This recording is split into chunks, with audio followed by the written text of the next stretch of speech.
Welcome to the very first episode of the ETI podcast.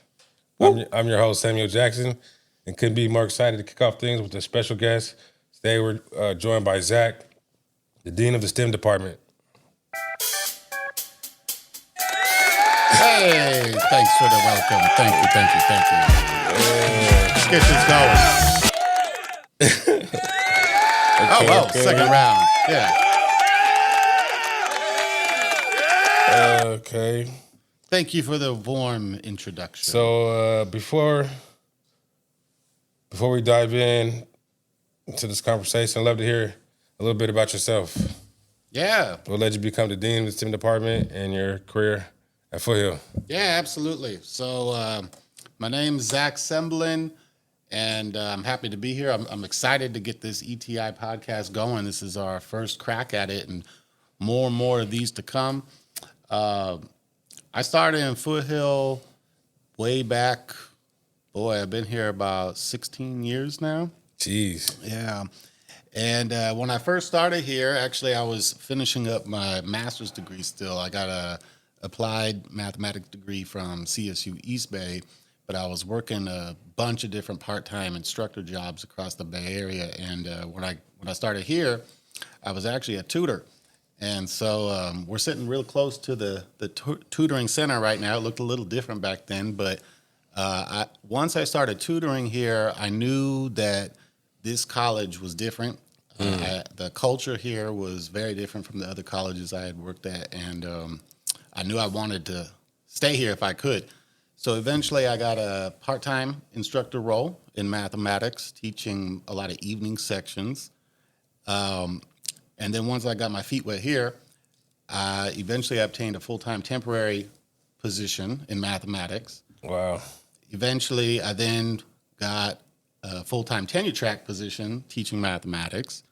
Got my tenure, eventually became department chair of the mathematics department. And then that was right around when COVID was starting to hit. So I was chair, just getting my feet wet doing those types of duties. And then COVID kind of flipped everything upside down. And then, a few years into it, once people started returning a little bit, our dean at the time was taking on a temporary role in higher administration at the college. So he was soliciting to find someone to replace him. And so I was like, you know what, I'll give it a crack. I'll try it. So I was acting dean of the STEM division for about a year. And then he had to come back. So I went back to faculty very shortly.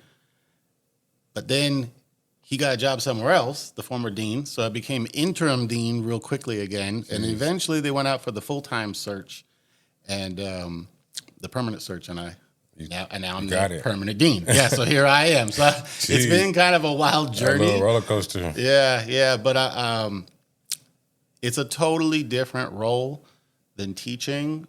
And there's certainly things I miss about teaching, like being in the classroom and interacting with our students. But this role does give me a little more ability to change things Inside. Yeah. And, like ETI, here we are doing our first ETI podcast, Emerging Technologies Institute, that myself and Constantine, who's behind us, he's not in the screen right now, but and I, along with a bunch of other folks that really put this effort towards this wouldn't have happened if I didn't step into that dean role, I would imagine. And even this podcast setup that we have right now, which is going to grow, right? This is something that didn't exist. So those are the kind of things that I enjoy being able to do in this role, which...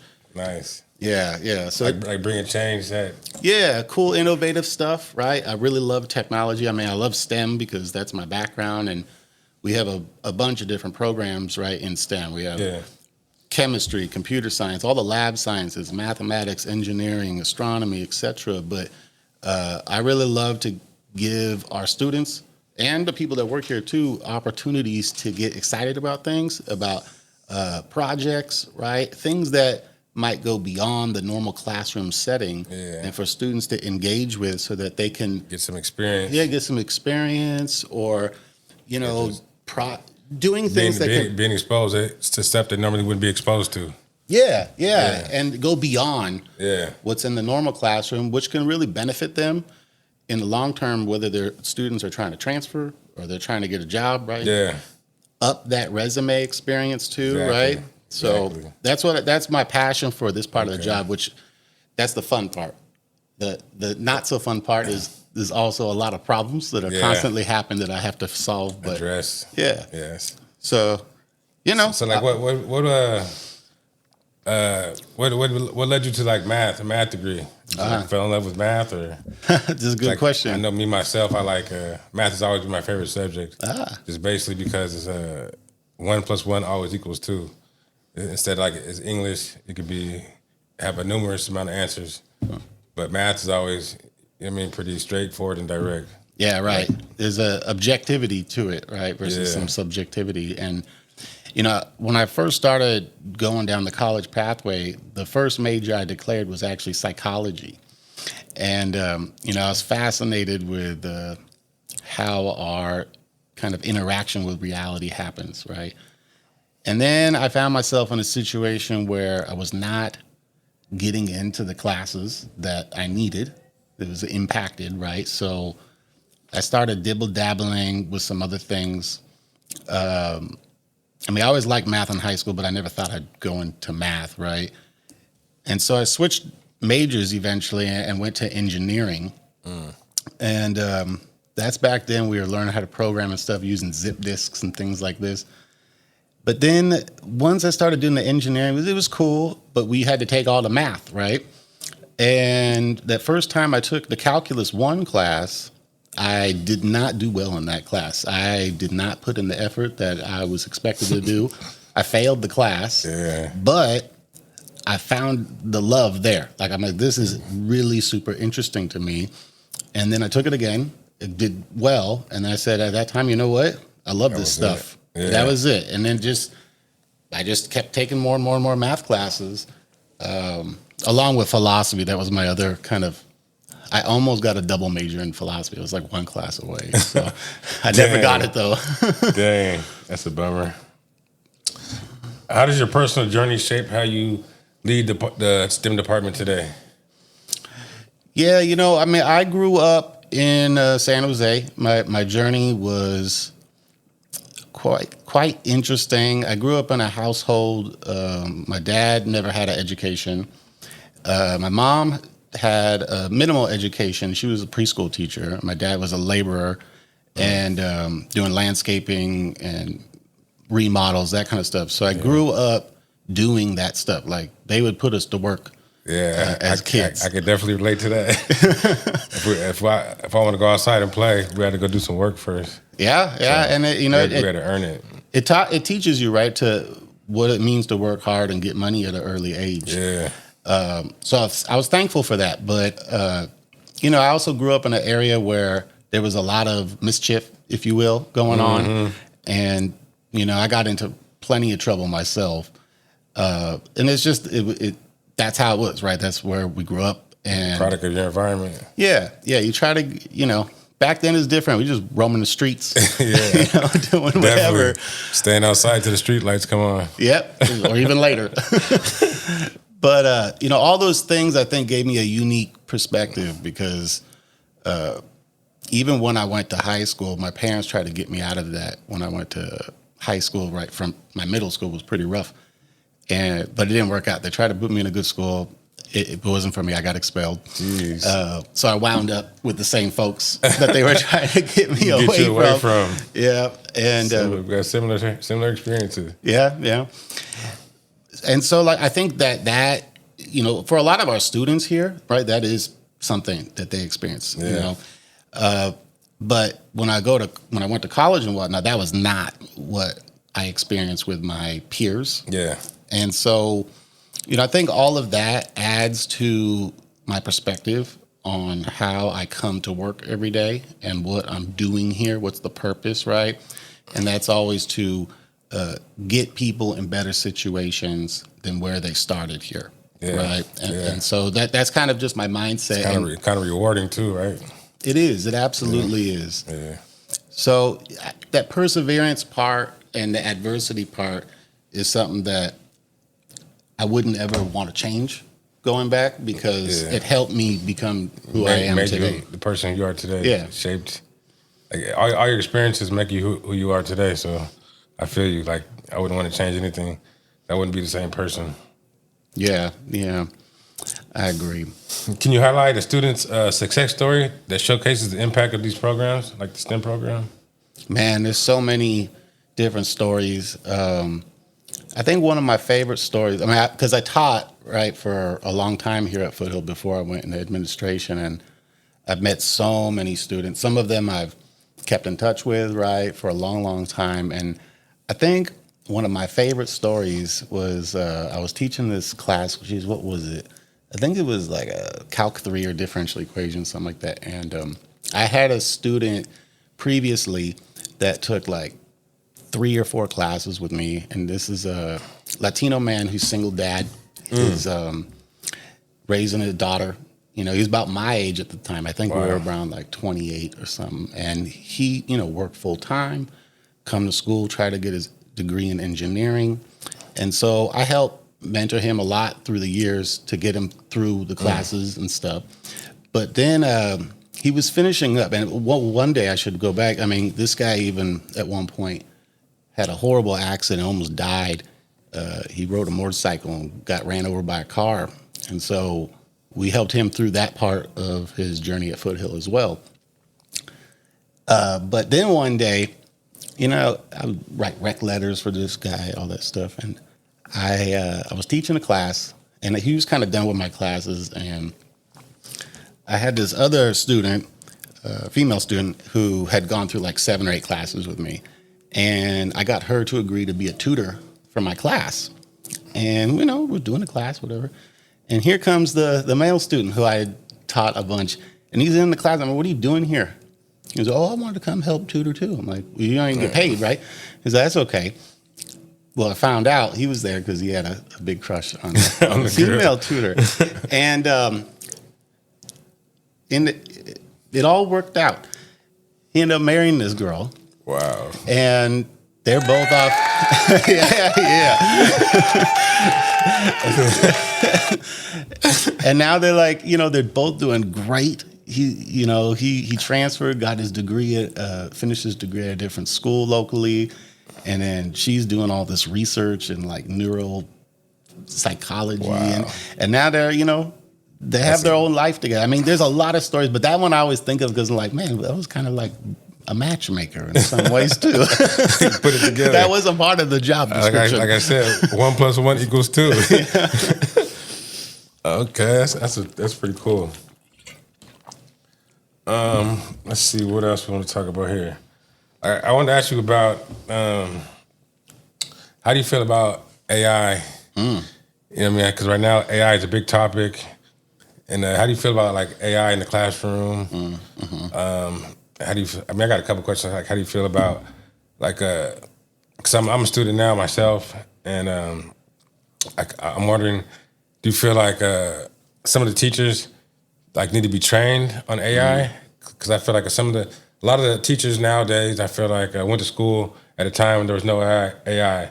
So like now that there is AI, they kind of have like a resentment, kind of like I did it like a different way, so you can't do it like that, or like some people don't even know how to use AI. Right. So do you think teachers should be trained, or do you think AI should even be used in the classroom? Right. Yeah, I mean, there's a lot to digest there. Yeah. I do feel like, so first of all, AI, this concept has been around for a while, right? Like people have been doing research, learning how to make new programs. And then all of a sudden, the past couple of years, it's just blown up publicly because we have these open source platforms like ChatGPT, these bots, right? But automation, voice detection, all that stuff, that's been part of our technology for a long time. We just didn't interact with it in the same kind of way. It's kind of been around, but like it wasn't accessible to like the public. Exactly. Yeah. Now it's just like AI tool. Every day it seems like there's a new AI tool. And because it's so quick, it's come on with such a bang, there's definitely training that needs to be going on. And that's what part of ETI, we have a big AI group that we meet twice a month and digest anything that's going on relevant to our jobs. And this, of course, affects our students because our students are going into classrooms where there's some instructors that are okay with AI. Yeah. And some are completely not okay with AI. Exactly. And that is got to be pretty frustrating for students to navigate each class. Oh, I could use this in this class, but not that in that class, that kind of stuff. And, I've talked to a lot of different instructors. There's a varying level of comfort level. I think with any new technology comes fear, first of all. Exactly. Right? I mean, I always want to use the analogy of like a graphing calculator. When graphing calculators came out, I was teaching math at the time, and there was a lot of resistance to engaging with that technology. Oh, the students need to know how to graph on their own, right? The graphing calculator is just going to not make them learn that. But in the end, every technology that comes out has a way to improve our lives, but it also could be detrimental. Yeah. Right? And so we need to find that balance. How can we use the technology to learn deeper? And how can we use the technology to make our lives easier, to be more creative, right? Have more time to do the things we want. So we do put on a series of workshops throughout the year on AI that helps give our faculty and our students, really anyone who works here, any employee, to engage with AI discussions and workshops so that they can. Yeah, but are those those are optional, right? They are optional. So, yeah. So we can't force people. Yeah. But we try to make it very inclusive, right? You can come in here with any kind of perspective, any kind of background, and let's just talk, because we need to be able to give our students a way to engage with this. And I'm not going to say like force AI down your throat, but you go get a job in the real world right now, already all these companies and different things are using AI in one way or another. So we need and like I'm glad you brought that up, because that's one of my biggest things, because of I used to own a business. So when I think of AI, I think of would I rather hire somebody that wants to do it by hand, or would I hire somebody that can use AI and get it done way faster and be more productive? Yep. So from a business standpoint, it just makes more sense. Productivity, right? You got to maximize your revenue. You got to maximize the time that your employees are doing their work, right? So absolutely it's being used. And so if we're not giving our students a chance to engage with it while they're here, or even to learn to use it the right way, ethically, right? Efficiently, then is that really the right thing? Is that part of our mission? Because as a college, our mission is to give our students the skills and the experience to then go on and be great. And I feel like when instructors are just no, well, you're kind of holding the students back in some ways. Exactly. Right. I agree. That's my perspective on it. I know some instructors that are doing some amazingly brilliant things with AI, like teaching students how to use it to quiz themselves or things like that, right? And those are kind of the great examples. We try to highlight that and show other people how it can be used. In STEM, it's a different situation, though, than, say, in language arts. Totally different ballgame of how AI is affecting students in that realm. So it's quite complex, but there's got to be something, right? And like I guess like even for like English, you know what I mean? Because some people say like it's not your writing or whatever, but if you could prompt the AI like correctly, you can almost pretty much make it like your writing, right? Or and train your own AI to make it your style. Yeah, you make it your style, and then I guess at the end of the day, you're getting the same job done. So like how bad is it? That's what I want to know. Yeah, I think it comes down to the critical thinking part of it, right? Because you write a paper, what are you writing about? X, Y, Z, whatever the topic is. And, traditionally, what are you going to do? Go do all these citations and then, come up with the outline, rough draft, all that stuff. And so the part of that that's really helpful to people is thinking through what you're trying to present, right? Making arguments that are logical and trying, that. So, that part needs to be preserved. I strongly feel that. But, who writes in cursive anymore? Yes, Right? I had an English teacher here that wanted us to write papers in hand. You know what I mean? By hand in class, and it was just like, it was crazy to me. And that's the thing. Like That used to be the thing. Exactly. But as time goes on, man, things change Rapidly. Yeah. Even like when I first came back here, like this is my second year returning, and when I first came back, I had a backpack with like 3 different binders, binder paper, dividers, and like I came to class and it was just crazy because nobody else had that. Uh-huh. So I had to like look around. Everybody's on computers and iPads, and Well, yeah, because last time you were doing some of that stuff, that's how it was. None of it was here. Yeah, exactly. Yeah, we need to adapt, right? I think is always the thing. Yeah, it's like a thin line, I guess. But like I guess I feel like AI is not going nowhere. It's going to be here. Mm-hmm. So like, I mean, sometimes I guess I feel like, I mean, how much like I understand like we need to preserve some stuff, but like 10 years from now, I mean, is AI going to just be taking over everything, or Yeah, that's the scary part. Who exactly. knows? But there's a topic, and there's all these different levels theoretically that AI is kind of clumped into, and we're at the beginning stage in some ways. There's one thing called artificial super intelligence, and that's like the last level. If we get to, as a society, the level where we have the technological tools of artificial super intelligence, then you're talking about, perhaps there's consciousness associated. We don't know. It's like a philosophical question, right? And if it starts making decisions on our behalves, and it's like, well, humans kind of screw over themselves and destroy the planet and their resources. Yeah. Maybe we should put a stop to that, right? What if AIs start implementing into like our missile systems, all this kind of stuff, medical, I mean, all kinds of crazy stuff, right? It's 10 years from now, I can't even imagine how fast it's going to move. Yeah. And then, how do you feel? Because one thing about AI, I feel like it's also a tool like to separate the gap. Some kids are more privileged than others, so they got access to more tools and more tutoring and education, and some kids don't. And do you feel like that could be a nice tool to bridge the gap? I do, and it can also simultaneously be a tool that actually widens the gap. So that's why we got to be real careful and conscientious and deliberate, right? Okay, yeah. To what we're doing. I would love to see all students get access to some form of AI while they're at the college, and we are working on that in the background, right? We're trying to figure out what is the best thing, because there's also a lot of security and privacy concerns associated with that. But how are students going to be closing the gap with that you mentioned, right?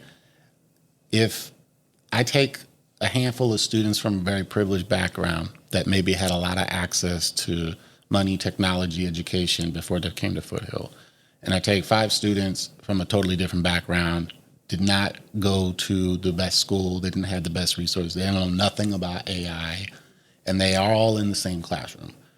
If the instructor or the institution is not doing something to address that, well, then what's going to happen, right? It's just going to continue with the same pattern and widen that gap. So we've got to give students these opportunities to engage. And one thing that we're going to be starting in the fall 25 quarter is start offering our first batch of AI classes. And so I see that as the very beginning tipping point where students are actually able to get credit for their learning, right? Both on learning the ethical part, the basics of like what AI is, how does it work, how do you use it, right? Exactly. And then we're going to expand. And so another thing we're trying to do this quarter is figure out if we can put a few things in the calendar just as open spaces for students to come to, and let's just play around and talk about AI, right? To start getting Make it more comfortable. Yeah, familiarity, right? So we are making efforts, but again, there's so many different perspectives on the spectrum from people. There's still I feel like even the background where you come from will probably change your thoughts on AI. You know what I mean? If you came from a good background where you had both parents went to college and everybody's smart in the family, probably don't need AI as much. But then there's kids that don't that come from like a less privileged background, and for say like AI could be like, I feel like AI is a good tutor. You know, some people don't have access to pay for a tutor, and it's like you can like use it to like cheat, or you can use it as a tutor. Because like even like for me, I like some of my math problems, if I can't figure it out, you know what I mean, I don't use it just to get the answer. Like I'll ask AI, like, can you break this problem down for me? Yeah. And you're using it in a way that's ethical, right? You're trying to do it for your own learning purposes, right? Yes. And that's what we need students to be able to have that perspective is it's not going to replace your thinking. No, yeah, exactly. Right? You got to use it as a tool to enhance your thinking. And I agree with you. If we can teach the students how to use it the right way, for those students with, not as privileged backgrounds, it can elevate them to a new level of being able to succeed whatever venture they choose to. A lot of people sometimes get intimidated by homework, especially if they can't do it. If they don't know something, they'll just leave it. And then I feel like AI is a tool that where, instead of just leaving it, you can find answers without wasting a lot of time. Yeah, you figure it out quick. Even like, I don't know if you ever tried this, but sometimes I'll go on like Google and try to search something, and then I can think, oh shit, I'm not getting the thing I want. So I go, wait a minute, how can I rephrase this on an AI bot? Boom. It's like I use it probably, as much as anybody else, but you get better and better at figuring out what to ask it. It's all about how you prompt it, pretty much. Yeah, and then if you do it right, you can get that answer right away. Like, that's what I was missing. Exactly. And then move on to the next thing that you got to do. Exactly. Yeah. That's cool. Let's see. Do you think there's any like challenges in the STEM department? How do you think like educators can best prepare for the rapid changes in technology? Well, one of the challenges is the AI. Yeah, exactly. But one of the challenges too is that I think for the past like 20 years or so, a lot of our educational perspective on how we approach education in the STEM world has been not so much changed. But there are so many different advancements happening rapidly right now in different areas of technology that it's a real challenge in trying to keep up with the change in the real world. How do we, in an educational setting that's much slower because of various bureaucratic systems, doesn't change as fast? A lot of regulations. Yep. That's why ETI is great, because we can kind of step outside of that regulatory process and provide students hands-on right now. So I think that's part of it, right? You think about what's next to come in technology. Quantum computing is coming at some point, right? And all this new developments in genetic understanding with our DNA and anti-aging, all this stuff. So that's one set of challenges. The other big challenge is giving our students equitable learning environments. We really take value here in trying to highlight and give the resources to students that come from underprivileged backgrounds, right? Those students more resources so they can succeed in STEM. Because all the data shows you stick a student that might be interested in STEM, but they don't have the resources to support them. Background. They might take that first class and be like, I'm not doing this, not for me. Yes, exactly. But it should be for you. We need to help you a little bit more, right? Give you the things you need. So closing that gap is a top priority. Yeah. And, especially like in STEM, like a lot of people, there's a lot of STEM majors, a lot of STEM classes that people never heard of. You know what I mean? Yeah, like, you look in the catalog. Like when I first came here, like I was like, I wanted to be a software engineer. I was just like, it sounds good. Mm-hmm. I live in the tech industry of the world. If I'm going to stay around this area, that's what I'm going to do. Mm-hmm. But there's not even a degree that's a software engineer. You know what I mean? Right. It's like just computer science or whatever, right? Yeah. So it's like there's a lot of classes, a lot of stuff that you don't even know, because like a lot of STEM majors, I feel like is inherited from your parents. Mm-hmm. Like your mom was an engineer, your dad is an engineer. You grew up around it. Yeah, right? You're familiar with those things. Exactly. But if you never grew up around it, like you never have no idea. Yeah, so that's why we gotta also, one thing we do in ETI too is we try to put on workshops at least once a quarter on some topic, right? Last month or last quarter, we did one on just introduction to cybersecurity, right? Maybe you're interested in something like that, but you don't know enough about it. Yeah, exactly. Come to one of these sessions, you learn about, okay, that actually sounds pretty cool, right? Yeah. And then that's why we got to have our students also engaging with our faculty and our mentors so that they get to understand better what's the best path for them. And if there is some oddball class or whatever, you never like, how's that going to work in this degree? Well, let's talk about it, right? Why is it important? What is it? So there is that barrier of getting on the on-ramp and then staying on the ramp. Yeah. And it's easily to get detoured. Yep. Yeah. And sure. And not to say we're not going to go up here and be like STEM is the best, even though it is the best. But I'm totally my philosophy is cross-divisional interweaving, right? I mean, there's no reason why fine arts and STEM can't work together. There's no reason why business and social sciences and STEM can't overlap. There's a lot of overlap, right? But, yeah. I mean, in the real world, I feel like there's a lot of overlap. 100%. You know what I mean?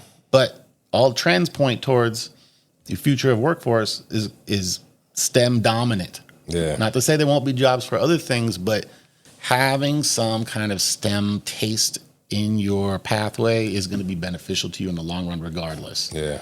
So we have to deal with capacity too. Hiring. How do we get more people that want to work here for the pay that we give them? Yeah. Huge challenge, because you might get some amazing candidates, but then when they find out what their salary is going to be and they know they can go into industry and work for double, triple that, they might not come here. It looks so advertising. Yeah. So it's really, we got to attract people here that want to work here because they're passionate about education. Yeah. That's big for sure. Mm-hmm. That's big. Where do you see the department in 5 years? Are there any long-term goals that you're working towards? Oh, yeah. There's some big-time long-term goals for the division. One thing is this room we're sitting in. So, and even the camera. No, but for real, like my dream would have a whole new center around innovation and around emerging technologies. Yes. Because and this is the building that it would take place in. This building is old. There's holes in the walls. We got lights out. We got goofball cameras with low pixels, all that stuff. Yeah. But yet we seem to always still be ranked as one of the best STEM community colleges in the country. Now, why is that? Because we have the infrastructure of people who are passionate, and the culture here is all about continued learning, not just from your teaching, but giving all these extra opportunities to students, right? Presenting at research symposiums, presenting at innovation challenges, that stuff. So that's like a real long-term goal. It's a high lift, but I think that given where we are located geographically, there's a real possibility to get that made. I mean, I've seen big improvements here. I mean, that across the way right there, that whole building wasn't there. Oh, when I first started coming PSEC building. Yep. I started first here like in 2000s. Yep. I was here when that was being built, and that was that building is one of the newer buildings, right? These are the lab spaces that we have, which is real nice. I know. I wish the rest of school could look like that. Yeah, there's nice big windows. Yeah, this is like we're living in a cave over here with the lack of light. It'd be we have some mock-ups actually, if we were ever to get to that the whole building would be windows like floor to ceiling, because you know what it is, people walk by, they don't even know what the hell is in this building right now. But if you could see cool stuff going on, you're gonna get more and more. Yeah. So I think that's one of the main goals, but another big goal is the curriculum development. So as society changes with the needs in the workforce and what students need to learn, we have to keep pace and create more curriculum and classes that are actually relevant to students. I mean, think about you're doing coding classes, right? How easy is it to go on, say, a ChatGPT and get some code right now? I mean, you could. It's easy. It's easy, right? You can hop on there and it'll tell you everything you need. Yeah. You know what I mean? So think of that, just that one thing. What should our coding classes look like in 5 years? Is it still we're teaching the students the same way that we are now? Yeah. Or have we adapted and we're giving them the skills that's now relevant at that time? Exactly. So those are some big goals, that curriculum and then getting physical space. Yeah. Definitely something to look forward to. Let's see here. How do you see the community? All right, let me see. If you could give one piece of advice to a younger version of yourself just starting in STEM, what would it be? Damn. I would say keep that curiosity, right? Don't let certain perspectives of either your colleagues as students or your instructors prevent you from being curious about the topic. I mean, definitely had my fair share of teachers when I was younger going through school that they damn near made me change off a STEM track because they just were not encouraging, right?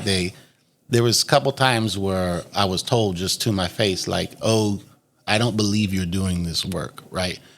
You must be cheating somehow. Jeez. You know, go screw yourself, right? Like, oh, okay, you basically just telling me that I'm not capable of doing the things, right? So, and I got pretty close to just dropping out, just said, screw it, right? But, you know, that would be, I think, the number one thing is just continue to do your thing and don't let other people's negative words impact your progress. Yeah. Now, I strongly believe in that myself. It's funny because I had a trig tutor here. This was probably back in like 2010 or something. And I was having like problems with trig. This is back when we still had the big books. You know what I mean? And I had an issue with the teacher. I could barely understand the teacher. And the tutor kind of taught me that you got to learn how to teach yourself. I mean, that was like a big lesson for me. Like, it stuck with me ever since. Because like you're not gonna always have the teacher that's perfect. You're not gonna always understand, but we do have access to the materials where you can still teach yourself. So you don't need the teacher to learn. So man, 100%. That was when I taught. That was always something that I told the students. Like, you need to learn how to learn if I'm not here with you. Exactly. And if you can develop that skill, especially in like math or CS or something, you could pretty much learn whatever you want, whenever you want. Exactly. Right? Yeah, I agree. And like even now, like sometimes I'll be in my math class and I'll just ask the teacher, can I just go to the STEM and work alone?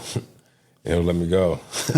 Like I can teach myself better than sometimes listen to the teacher. Yeah, that's the thing. I mean, there is this misperception because in my role as dean, right, I get a lot of students come to me about one-off complaints, crazy asks, like do things that is just not feasible, and complaining about this instructor or that, this and that, and a lot of times they just want to talk to someone. But in the end, I always still tell them, like, you're not gonna, every time you take a class, you're not gonna have your favorite teacher. Yeah. You need to be able to get through the mud. You're not gonna always like it. Yeah. But like you're on this journey. It's on the yellow brick road, and this is part of the path. You're trying to get from point A to point B. Sometimes the in between is not, the way you like it, but yeah, you got to get still through got it. to get to B. You gotta work through situations that you're not gonna like, and that's the real world. I mean, I struggle with that with my kids all the time. It's like you're gonna have to do stuff you don't like to do. Yes, that's just the way life plain is. And simple. It's plain and simple. Let's see here. What's one thing most people might not know about being a dean in STEM? I think, well, it's hard for me to say because I've been in this role for a few years, so I start to forget. But I think just the amount of people that come to you just that are random from the world and go, hey, I want to do this or that. Let's talk. And you talk. I always say yes, because you never know what someone might be able to offer. And sometimes it's not a good fit, right? But sometimes it's a great thing. I mean, we have been fortunate enough to say yes to someone, and then bada bing, bada boom, they're donating a bunch of stuff to us all of a sudden, right? Or they're connecting us with someone else that has some resources. So I was actually really surprised. That was one of the most surprising things when I got into the job. It was like when it first started happening, I'm like, I don't even know what this is. So what is this guy talking about, right? But then I have a conversation, and then now I feel like I'm developing such a robust network that if I would have just been like, no, I don't have time for that, you know, I wouldn't be where I am. So it's a lot of work. Like people say, oh yeah, I know the STEM dean job or whatever, any dean job is a lot of work, but like no one will understand that workload unless you're doing this job. It's just unexplainable. Makes sense. The emails, the number of emails that the deans get is insane. Like right now, I could imagine. We did this. I probably come back to like 70 emails, new emails. Jeez. You got to get through it, right? That's how AI can also help. Yeah, right. Automate some of that. Exactly. Respond for you. Let's see here. I think that's pretty much it, right? Yeah. Thank you for joining me today. I've learned so much about your journey and the incredible work you're doing at Foothill. I'm sure listeners feel as inspired. And that's. Well, thank you, Samuel. I appreciate you doing this first one. And this is the first of many to come. Yeah. All right, man. Nice. Cool. Yeah. All right. Let it play out. Fade it. I faded on here.